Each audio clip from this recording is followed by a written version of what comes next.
berkaitan dengan tema yang diberikan, yaitu tentang penguatan generasi ulama tarjih di Muhammadiyah, maka saya ingin berbicara dalam beberapa bagian. Pertama, saya ingin berbicara secara umum tentang situasi pemikiran keagamaan di Muhammadiyah, termasuk di dalamnya adalah pandangan atau kritik terhadap kelangkaan kader ulama di Muhammadiyah.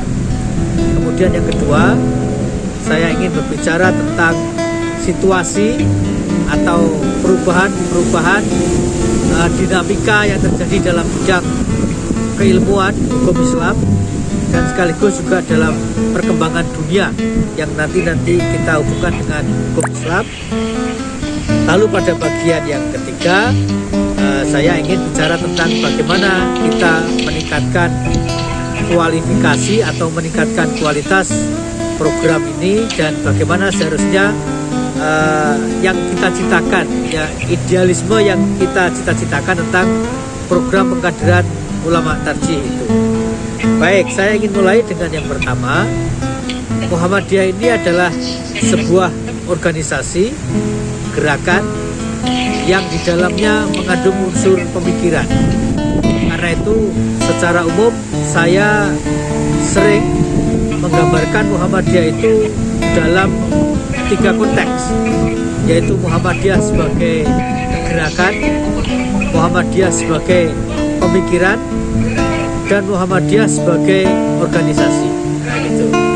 Sebagai gerakan, kita semuanya tahu Muhammadiyah memiliki aktivitas yang luar biasa, pemihakan kepada kegiatan-kegiatan yang berdimensi kemanusiaan juga luar biasa, termasuk misalnya selama masa pandemi ini kita menyaksikan bagaimana kontribusi Muhammadiyah yang luar biasa dalam kehidupan bermasyarakat.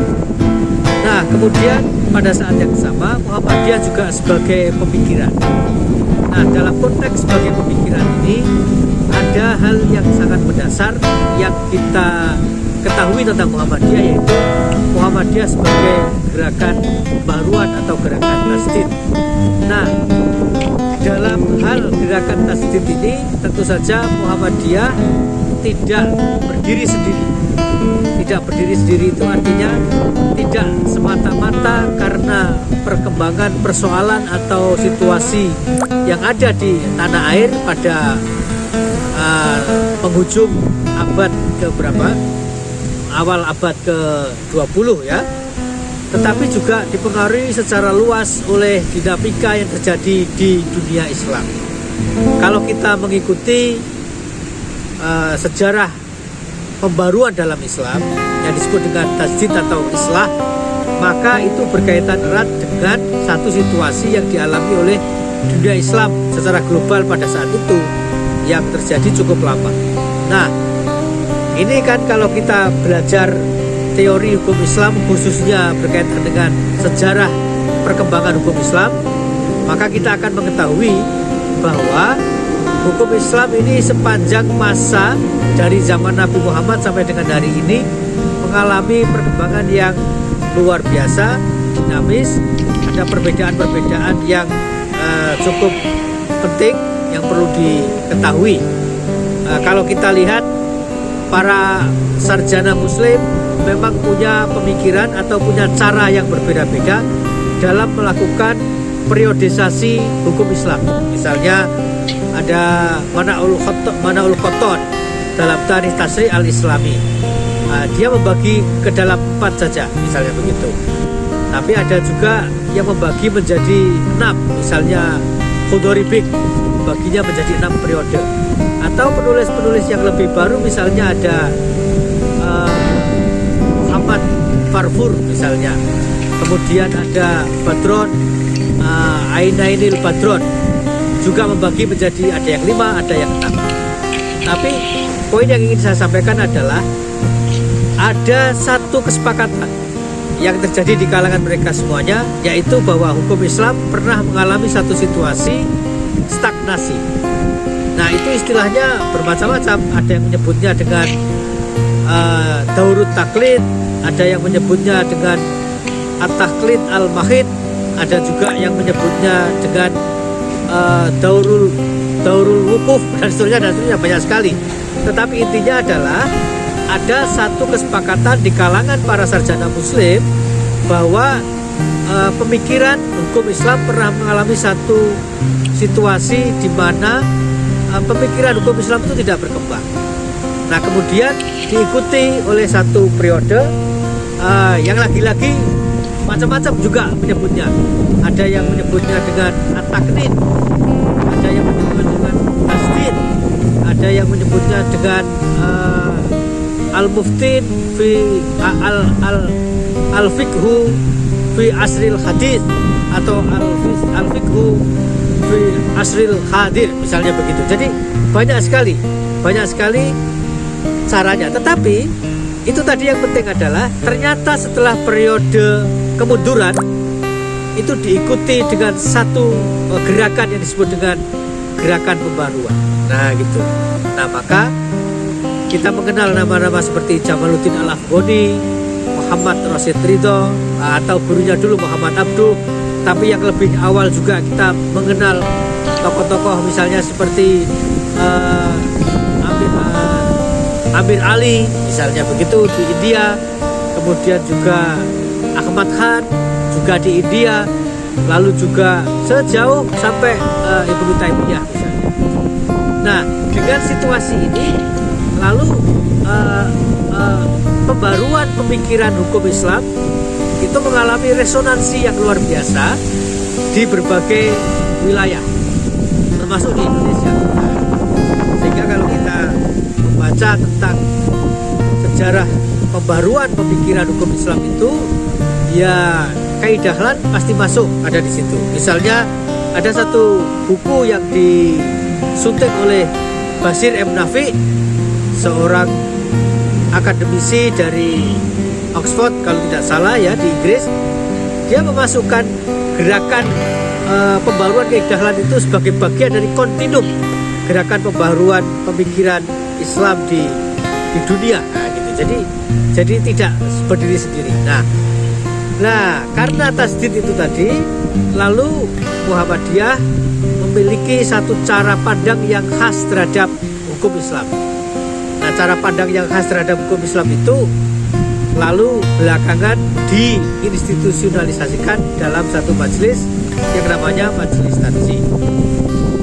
Kita tentu yang belajar hukum Islam segera tahu bahwa at-tarjih itu sebenarnya satu metode di dalam konteks bagaimana kalau kita berhubungan dengan kontradiksi atau pertentangan teks gitu ya. Tapi mungkin masyarakat pada umumnya termasuk di Muhammadiyah mungkin sudah terlanjur memahami bahwa tarjih itu ya nama majelis, bahwa tarjih itu sebagai sebuah metode, mungkin juga tidak banyak yang menyadari itu. Nah ini semuanya membawa konsekuensi. Lalu Muhammadiyah menyatakan diri non madhab, kemudian menganut prinsip-prinsip pembaruan dalam hukum Islam. Misalnya ada sumber-sumber yang kita pakai, misalnya harus as-sunnah al-maqbulah dan seterusnya. Nah ini semuanya memberi konteks kepada kita bahwa secara singkat Muhammadiyah itu memiliki satu cara pandang yang khas terhadap isu-isu keagamaan atau memiliki cara pandang yang khas terhadap pemikiran hukum Islam, dan pada khususnya lagi berkaitan dengan periode taklid atau periode stagnasi tadi itu. Lalu Kaidah Dahlan mengikuti cara pandang para ulama pembaharu yang menyatakan bahwa pintu ijtihad itu selalu terbuka dalam kehidupan umat Islam. Nah pandangan Kaidah Dahlan tentang ijtihad termasuk perbandingannya dengan Muhammad Iqbal dan Muhammad Abduh, salah satunya bisa kita baca dari karya Profesor Mu'ti Ali.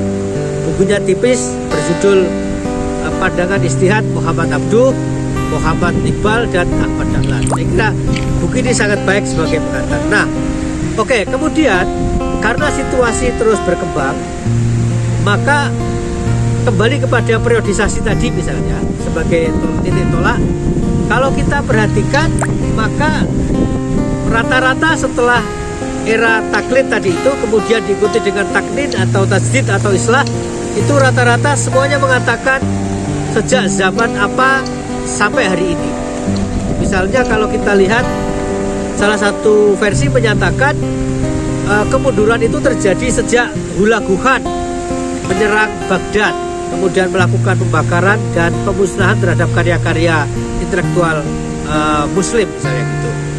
Tapi yang terpenting adalah sampai dengan hari ini. Nah, sampai dengan hari ini itu maknanya bahwa pembaruan hukum Islam itu selalu terbuka sampai kapanpun dan sampai dengan hari ini. Memang tema tentang pembaruan hukum Islam ini bukan tema yang sederhana, dalam arti tidak semua serta-merta bisa menerima. Ada pihak-pihak tertentu yang merasa bahwa apa yang harus diperbarui. Nah, maka saya ingin mengutip ya satu pandangan yang sangat menarik berkaitan dengan tajdid ini. Misalnya ada satu buku cukup lama sebenarnya, ditulis oleh dua orang, judulnya At-Tajdid fil Fiqhil Islami. Penulisnya adalah Dr. Jamal Atiyah, dan yang kedua adalah Profesor Wahbah Zuhaili.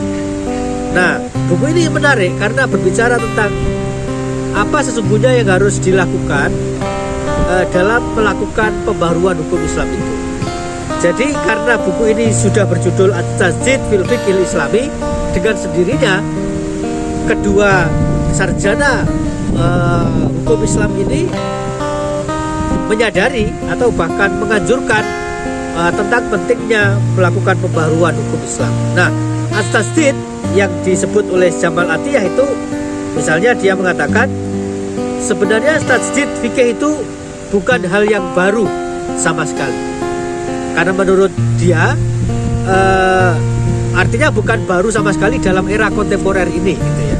Karena pada masa-masa sebelumnya di awal-awal modernisme itu juga sudah muncul. Dia menyebut ada individu maupun institusi yang sudah banyak melakukan usaha untuk melakukan pembaruan hukum Islam itu. Misalnya dia menyebut ada Dr. Abdul Razak As-Sanhuri, nah gitu. Abdul Razak As-Sanhuri. Kemudian ada Profesor Abdul Qadir Audah yang karyanya sangat penting, kita sering baca dulu, At-Tashri' Al-Jinai fil Islam misalnya begitu. Kemudian ada Subhi, Profesor Subhi Mahmasoni yang karya-karyanya juga bisa kita baca baik dalam bentuk yang asli maupun bahasa yang asli maupun dalam terjemahan. Nah, secara kelembagaan juga begitu. Lembaga-lembaga think tank pemikiran hukum Islam di Mesir, di Suriah, di mana-mana juga melakukan usaha ke arah pembaruan hukum Islam ini. Nah, lalu berkaitan dengan tajdid, kira-kira apa sih yang harus dilakukan pembaruan itu? Maka menurut Jamal Atiyah, dia mengatakan, yang pertama dia mengatakan fahunaka tajdidun yata'allaku bisyakli. Nah, jadi ada tajdid itu berkaitan dengan bentuk hukum ya. Wa tajdidun yata'allaku bil maudhu'i. Jadi berkaitan dengan tema. Nah, gitu. Jadi sebenarnya ini memberikan satu pandangan kepada kita bahwa tajdid ternyata memang sesuatu yang perlu dilakukan, dan tajdid itu bisa mengambil bentuknya adalah melakukan pembaruan terhadap bentuk hukum itu. Kemudian bisa juga yang diperbarui adalah temanya.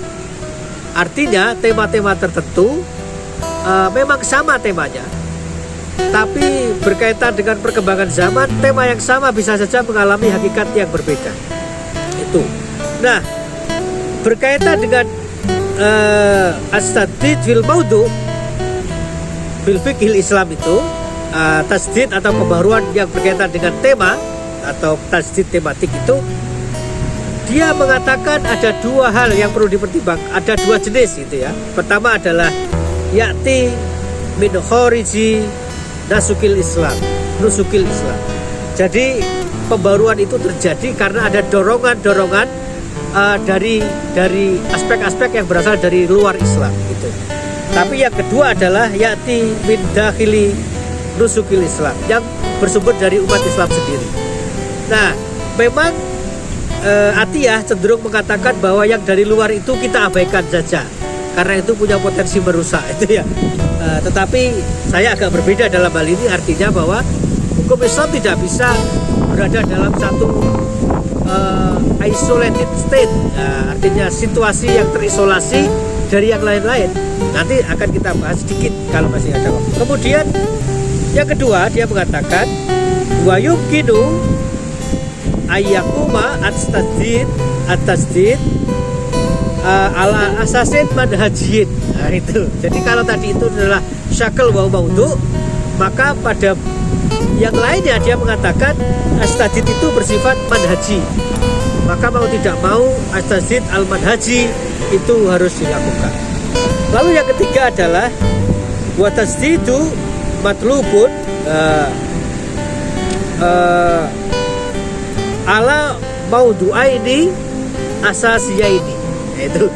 Jadi ada dua maudu yang perlu dilakukan pembaharuan. Apa itu? Al-fiqhu wa usulul fiqh. Nah, itu ternyata pembaharuan itu harus terjadi tidak hanya pada wilayah fikih tapi juga pada wilayah usulul fiqh. Dan Atiyah mengatakan dia menyadari banyak orang yang tidak setuju pembaharuan itu dilakukan pada usulul fiqh. Tapi dia mengatakan hunaka ala kotun wa tikotun baina tasdid al-fiqhi wa baina tasdid al-fiqhi wa tasdid fi usulul fiqh. Dia mengatakan ada hubungan yang sangat erat, nggak mungkin karena produk fikih itu ditentukan oleh metodologi gitu. Metodenya ya usul fikih, sehingga kalau yang diperbarui hanya fikihnya tanpa memperbarui usul fikih, ya tidak akan jadi pembaruan itu. Nah, ini sangat menarik ya, perkembangan dunia seperti ini. Oke, banyak lagi tentang pembaruan, misalnya at-tasdid fil fikril islami yang ditulis oleh Adnan Muhammad Amamah. Ini buku yang diterbitkan pada tahun 2003. Saya banyak mengupas buku ini dalam mata kuliah teori-teori hukum Islam kontemporer. Menarik sekali, termasuk yang dia menyatakan salah satu cara pembaruan fikih itu adalah dengan yang ia sebut sebagai pokoknya harus ada peringanan gitu loh. Peringanan surutul istihad. Jadi surutul istihad itu harus diringankan, karena kalau surutul istihad itu diterapkan sebagaimana zaman klasik, usaha-usahanya itu mungkin ada banyak persoalan yang nggak selesai pada hari ini. Lalu dia juga menyatakan tentang pada wilayah apa yang tasdid itu boleh dilakukan dan tidak boleh. Oke, itu lain kali bisa kita bahas ya. Tetapi berkaitan dengan perkembangan terbaru, maka saya mengajukan satu teori. Nah, itu satu teori tentang 4 perkembangan, 4 fase makna fikih gitu ya. 4 fase makna fikih. Karena dengan memahami 4 fase makna fikih inilah lalu kita bisa melakukan reformulasi atau pembaruan tadi itu. Jadi saya memahaminya begini. Fikih itu bisa kita pahami dalam 4 konteks. Pertama adalah al-fiqhu dalam arti fi mustama'il Arabi qabla Islam. Jadi pada zaman Arab sebelum Islam itu sudah ada istilah al-fiqh. Tetapi al-fiqhu di sini maknanya adalah pemahaman yang umum. Jadi al-ta'rif al-lughawi yang secara umum itu kan pemahaman secara umum, tetapi yang disebut pemahaman umum di sini tidak hanya berkaitan dengan ilmu agama. Jadi al-fiqhu pada zaman Arab sebelum Islam itu adalah ya semua orang kalau punya ilmu tentang segala sesuatu apapun bidangnya, yaitu disebut dengan faqih. Atau ya begitu, sehingga kalau dia ahli astronomi ya faqih, kalau dia ahli sastra ya faqih, kalau dia ahli pertanian ya faqih. Itu. Kemudian pada zaman Islam awal, pada zaman Nabi, yang menurut para sarjana kita itu disebut dengan, ada yang menyebut dengan daurut taksis, ada yang lain-lain ya, istilahnya banyak sekali. Itu istilah fikih juga mulai digunakan, tetapi sudah mengalami sedikit perubahan. Perubahannya adalah al-fiqhu di sini tidak lagi merujuk kepada any knowledge, tetapi any knowledge in Islam. Nah itu segala bentuk pengetahuan fil Islam. Nah kalau tadi kan masih any knowledge semuanya, maka pada periode fase kedua ini, saya menyebutnya fase kedua itu ya any knowledge in Islam. Sehingga Nabi Muhammad ketika ada seorang sahabat itu didoakan, Allahumma faqihu fiddin.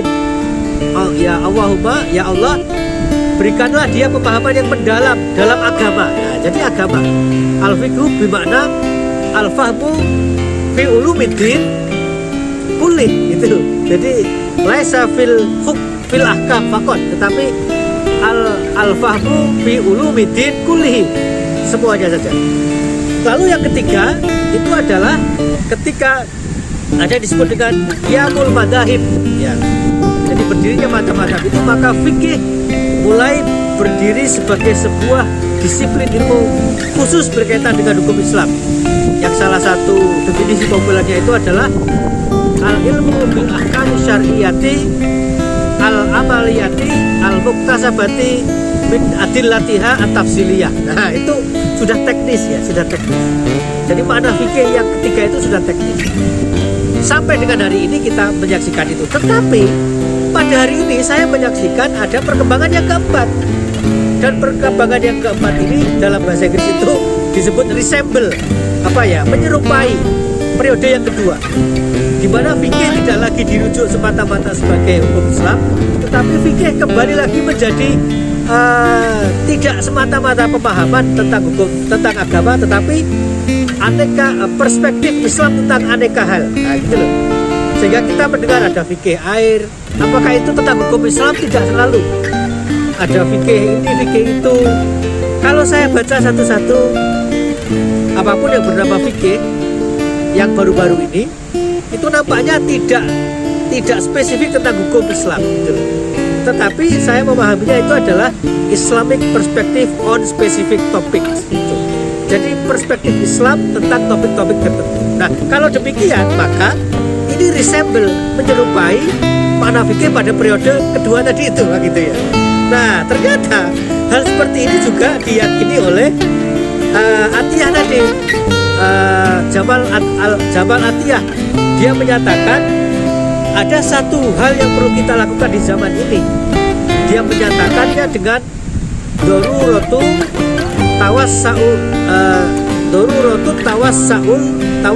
tawassail fikhi ila ta'rifil lugawi. Nah, gitu. Jadi dia mengajak mari kita balik kepada fikih itu, kita kembalikan ke makna lugawinya agar supaya fikih itu fleksibel dan punya daya jangkau yang lebih luas, tidak hanya berkaitan dengan hukum Islam. Ini kan berarti, oh iya, saya berpikir begini sebenarnya awalnya refleksi diri.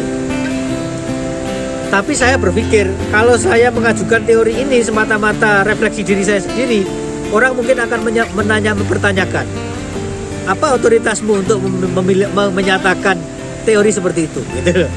Maka saya berusaha mencari-cari landasan. Ternyata periode keempat yang saya sebut periode fase keempat itu saya punya landasan. Ternyata Jamal Atiyah punya pikiran begitu juga, gitu. Kemudian pada periode yang berapa? Kalau ketiga saya kira gampang mencarinya ya. Hampir semua ulama sepakat tentang itu. 1 juga iya, 2, 3 iya. Tetapi yang keempat ini, dan saya temukan di beberapa buku yang lain. Nah, termasuk pemikir atau ahli hukum Islam dari kalangan non-Muslim. Ya gitu. Saya ingin mengutip seorang penulis hukum Islam dari mana ya? Sebentar saya cari. Namanya Jean Michael Otto. Bukunya tebal sekali. Bukunya kira-kira 800 halaman atau berapa? Itu Jean Michael Otto. Ini orang dari Belanda, ahli hukum Islam dari Belanda. Dia mengatakan syariah itu memiliki 4 konteks dari zaman ke zaman. Nah gitu. Sebelum saya berpikir tentang fase tadi itu, saya belum membaca teorinya Otto ini, gitu loh ya. Artinya ada persambungan. Dia mengatakan pertama adalah syariah dalam arti divine abstract syariah. Artinya syariah yang bersifat ilahiyah dan abstrak. Kemudian yang kedua adalah classical syariah. Syariah klasik. Syariah klasik itu ya fikih, ya gitu. Fikih ya. Fikih zaman lalu gitu. Kemudian historically transfer syariah. Syariah yang mengalami pergumulan dengan sejarah. Kalau istilahnya Prof. Amin Abdullah itu kan ada historisitas, normativitas. Maka classical syariah itu fikih-fikih zaman klasik banget. Lalu ada historically transfer syariah. Sama dengan yang klasikal tapi lebih historis itu. Lalu yang keempat dia menyebutnya dengan contemporary syariah. Nah, syariah kontemporer itulah yang kalau saya hubungkan dengan pembagian saya tadi itu nyambung dengan fase keempat dalam makna fikih sebagaimana yang saya kemukakan tadi itu. Nah, ini maknanya ada perkembangan yang luar biasa tentang hukum Islam ini. Nah, karena itu ada isu-isu penting yang harus kita selesaikan berkaitan dengan hukum Islam lewat tarjih. Karena kita menghadapi misalnya ketika Islam ini mengalami perjumpaan dengan modernitas, dengan sendirinya kita berjumpa dengan isu negara bangsa. Kita berjumpa dengan institusionalisasi politik. Ada parlemen, ada macam-macam. Kemudian ada sistem common law dan civil law. Nah itu karena berhubungan dengan barat. Lalu yang keempat ada organisasi keagamaan. Misalnya ya Muhammadiyah itu. Sementara institusionalisasi politik tadi itu ya ada parlemen, ada sistem peradilan, ada partai politik, ada Majelis Ulama Indonesia dan lain-lain, ada lembaga fatwa. Nah, maka dalam situasi seperti itu tarjih tidak bisa biasa-biasa saja. Itu harus revolusioner dan dengan begitu maka pendekatan kita dalam mendidik kader-kader ulama tarjih itu sudah tidak bisa biasa-biasa saja. Harus revolusioner dalam arti multidisipliner, harus terbuka. Dan satu lagi, setelah berbicara tentang era taklid kemudian tasdid itu ada satu penulis kalau tidak salah Badron tadi itu dia mengatakan salah satu ciri fikih pada zaman setelah taklid itu adalah muqaranah. Sudah tidak bisa kita mempelajari hanya satu mazhab saja karena itu hanya akan mengembalikan kita pada era ta'assub al-madhabiyah gitu. Sehingga kita harus komparatif. Jadi multidisipliner secara ilmu yang lain-lain, tetapi juga harus komparatif secara fikihnya sendiri. Yang ketiga tentu saja harus terbuka. Saya sedih melihat banyak generasi muda sekarang ini, generasi muda Muhammadiyah terutama mulai berpikir kaku-kakuan tanpa pengetahuan yang memadai. Ya intinya untuk jadi luas itu memang harus luas pikiran. Nah itu luas pengetahuan sehingga kita hanya bisa jadi luas kalau kita punya pikiran dan pengetahuan yang luas.